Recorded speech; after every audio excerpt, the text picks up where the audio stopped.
তীর্থর এমন অবস্থা থেকে কান্নায় ভেঙে পড়লো পুতুল। হ্যাঁ বন্ধুরা, এমনটাই দেখা যাবে, তাই সম্পূর্ণ জানতে ভিডিওটিতে লাইক দেওয়া, চ্যানেলটি সাবস্ক্রাইব করে দেখতে থাকো। গল্পের শুরুতে দেখা যাবে শিমুল বলতে থাকে, আমি এসব আর সহ্য করব না, দরকার হলে এ বাড়ি ছেড়ে আমি চলে যাব, তোমার ছেলেকে নিয়ে বাড়ি ছেড়ে চলে যাব। যা শুনে মধুবালা চমকে যায় আর বলতে থাকে, কি বলতে চাও বৌমা?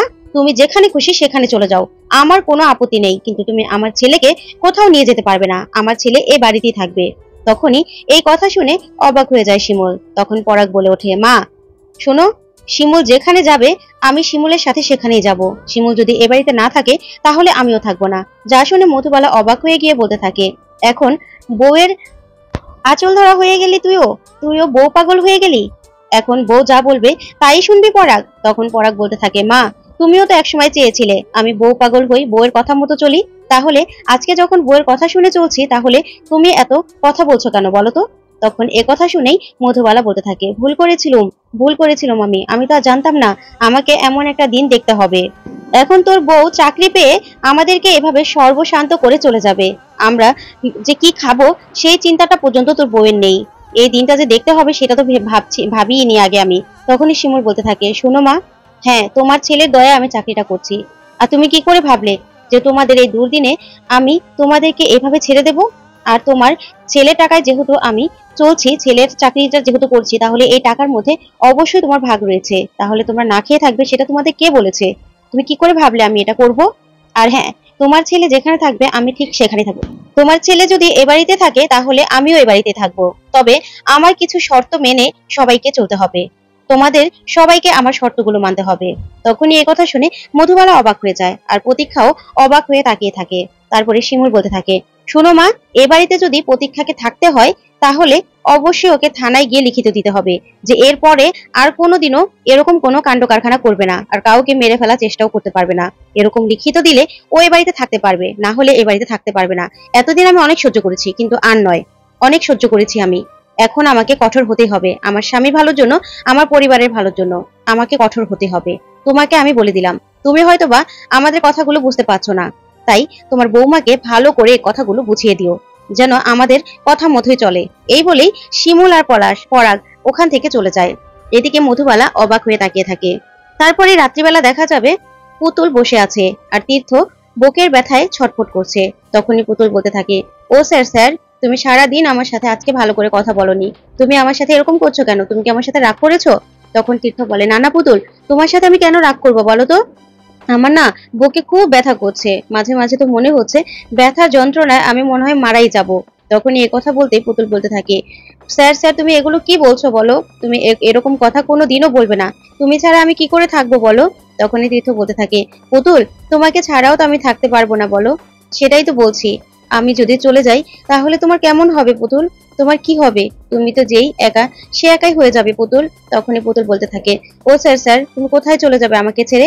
আমি যে তোমাকে ছাড়া একদম থাকতে পারবো না। তখন তীর্থ বলে, আমিও যে তোমাকে ছাড়া থাকতে পারবো না পুতুল। তখন পুতুল বলতে থাকে, তাহলে কেন তুমি ডক্টরের কাছে যাওনি বলো তো? তুমি বুকে ব্যথা নিয়ে কেন বসে আছো? তোমার তো সকাল থেকেই বুকে ব্যথা ছিল, তাহলে তুমি ডক্টরের কাছে গেলে না কেন? তখন তীর্থ বলে, সকাল হলেই যাবো পুতুল, আমি না অতটা বুঝতে পারিনি তাই যাইনি, এখন তো অনেক রাত হয়ে গেছে, এখন আর কি করে যাব?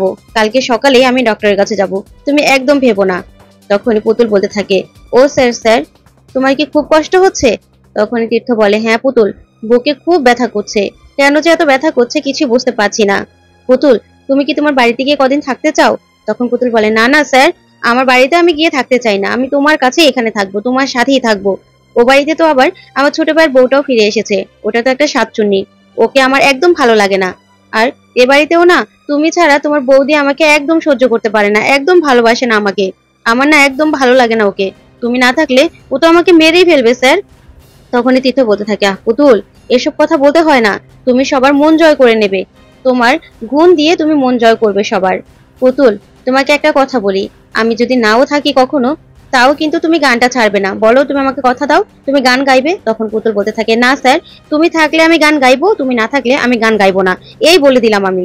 তখন তীর্থ বলে, পুতুল আমি যদি এমন হয় যে অনেক দূরে চলে গেলাম আর কখনো আসতেই পারলাম না, তাহলে তাহলে তুমি আমার কথা রাখবে না বলো? তখন পুতুল বলে, স্যার তুমি কিন্তু বারবার এই কথাগুলোই বলছো, আমি কিন্তু এখন রাগ করবো, তোমার সাথে আর কথাই বলবো না, যাও আমি এখনই উঠে চলে যাবো। তখনই তীর্থ পুতুলের হাত ধরে আর বলে, না না পুতুল, তুমি যেও না, তুমি রাগ করো না, তবে আমাকে কথা দাও যে তুমি আমি না থাকলেও গানটা গাইবে। আমার যে খুব স্বপ্ন ছিল পুতুল, যে তুমি নিজের পায়ে দাঁড়াবে, তোমারও রোজগার হবে, তোমাকে কেউ আর তুচ্ছ তাচ্ছিল্য করতে পারবে না, অবহেলা করতে পারবে না, তোমার নাম ডাক হবে। আমি যে এটাই চেয়েছিলাম পুতুল, তাই তুমি কখনো গান ছাড়বে না। তখন পুতুল বলে, স্যার তুমি না থাকলে আমি গানও গাইবো না, তুমি না থাকলে আমার কি হবে বলো তো, আমি যে তোমাকে ছাড়া একদম থাকতে পারি না। তখন তীর্থ বলে, আমিও তো তোমাকে ছাড়া একদম থাকতে পারি না পুতুল। তখন পুতুল বলে, ও স্যার স্যার তোমার বৌদিকে ডাকবো, আমি ডাকবো, ওর কাছে ঔষধ আছে, তোমাকে দিতে বলবো? তখন তীর্থ বলে, না না পুতুল, আমার বৌদির কাছে কোথা থেকে ঔষধ আসবে বলো তো, তার থেকে ডাকার দরকার নেই, আমি বরঞ্চ সকালেই ডক্টরের কাছে যাব, তোমাকে বললাম তো।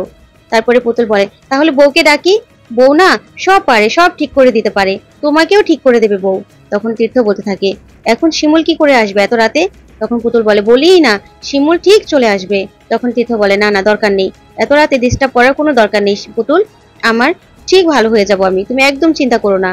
এই বললেই তীর্থ বলতে থাকে, পুতুল আমি যদি নাও থাকি তোমাকে কিন্তু শিমুল ঠিক দেখে রাখবে। তখনই পুতুল বলে, তুমি আবার সেই একই কথা বলছো তো স্যার।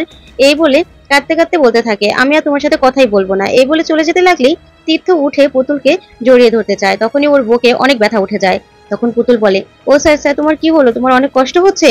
তখন তীর্থ বলে, হ্যাঁ পুতুল অনেক কষ্ট হচ্ছে, তোমাকে জড়িয়ে ধরতে গিয়েছিলাম তো, তাই অনেক কষ্ট হচ্ছে। পুতুল তুমি আমাকে গান শোনাবে, তাহলে না আমার কষ্টটা কমে যাবে। তখনই পুতুল তীর্থকে একটা গান শোনায়। তারপরে তীর্থর পাশেই গান গাইতে গাইতে ঘুমিয়ে পড়ে পুতুল।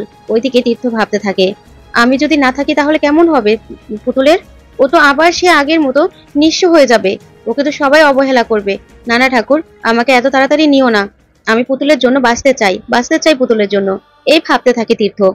অন্যদিকে দেখা যাবে সকাল হলেই শিমুল কান্না করছে। তখন পরাগ বলতে থাকে, শিমুল জিতেছো তো তুমি, তাহলে কান্না করছো কেন? তখন শিমুল বলে, দেখো আমি কিন্তু চাইনি এসব হোক, তোমার ভাই এসব করুক আর ও সাজা পাক, সেটা আমি চাইনি, তাহলে দোষারোপ কেন আমার উপর আসছে বলো, কেন দোষটা আমার হচ্ছে? তখন পরাগ বলতে থাকে, দেখো শিমুল তুমি এই নিয়ে একদম ভাববে না, একদমই ভাববে না, কারণ তুমি কিছুই করনি।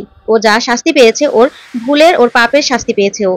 তার থেকে ও যদি এই সাজা পেয়ে ও স্বাভাবিক ভালো মানুষ হয়ে আসে না, তাহলে তার থেকেই সার্থক হবে। তুমি একদম চিন্তা করবে না এই নিয়ে, একদম ভাববে না। তখনই শিমুল অবাক হয়ে পরাগের দিকে তাকিয়ে থাকে। তখন পরাগ বলতে থাকে, তুমি মায়ের কথা একদম ধরবে না, উনি তো এরকমই, তুমি তো জানোই, কখনো ওর পক্ষ কখনো এর পক্ষ, এরকমই তো করে, তার তো কোনো নিজস্ব মতামত নেই শিমুল, তাহলে তুমি এগুলো নিয়ে কেন ভাবছো? আর পরাগ যা করেছে না, তার জন্য শাস্তি পাওয়া দরকার ছিল। আর আমি আমি যদি এরকম একটা ভান না ধরে থাকতাম না, তাহলে কোনোদিনও ওদেরকে ধরতে পারতাম না। তখন শিমুল বলে, পরাগ তুমি আমার কাছে কেন বলনি তুমি সুস্থ হয়ে গেছো, বলো তো, তুমি কেন বলনি, তাহলে কেন এতদিন আমাকে কষ্ট দিয়েছো বলো? তখন পরাগ বলে, শিমুল ওদেরকে ধরার জন্যই তো আমি এই নাটকটা করেছিলাম, না হলে ওদেরকে এইভাবে হাতে নাতে ধরতে পারতাম বলো, এই শাস্তিটা ওদেরকে দিতে পারতাম? তখন শিমুল বলতে থাকে, তাহলে এই সব কিছুর দোষ তো আমার ঘাড়ে এসে পড়লো পরাগ, যে আমি তোমাকে এসব করতে বলেছি, আর তুমি আর আমি মিলেই নাকি নাটকটা করেছি। তখন পরাগ বলে, বাদ দাও না শিমুল, যা করেছি ওদের ভালোর জন্যই করেছি, আর প্রতীক্ষা যদি নিজে থেকে সব ভুলটা বুঝতে পারে না, তাহলে তো ভালোই, আর যদি ভুল না বুঝতে পারে তাহলে ওরও শাস্তির ব্যবস্থা করতে হবে, তুমি না এসব নিয়ে একদম ভাববে না। তখন শিমুল অবাক হয়ে পরাগের দিকে তাকিয়ে থাকে। তো বন্ধুরা, আজকের আপডেটটি কেমন লাগলো অবশ্যই কমেন্ট করে জানাতে ভুলবে না। আর তোমাদের কাছে কি মনে হয়, তীর্থ কি সত্যি পুতুলকে ছেড়ে সারা জীবনের জন্য চলে যাবে? অবশ্যই কমেন্ট করে জানাতে ভুলবে না। আর পরবর্তী আপডেট পেতে চ্যানেলটি সাবস্ক্রাইব করবে। ধন্যবাদ।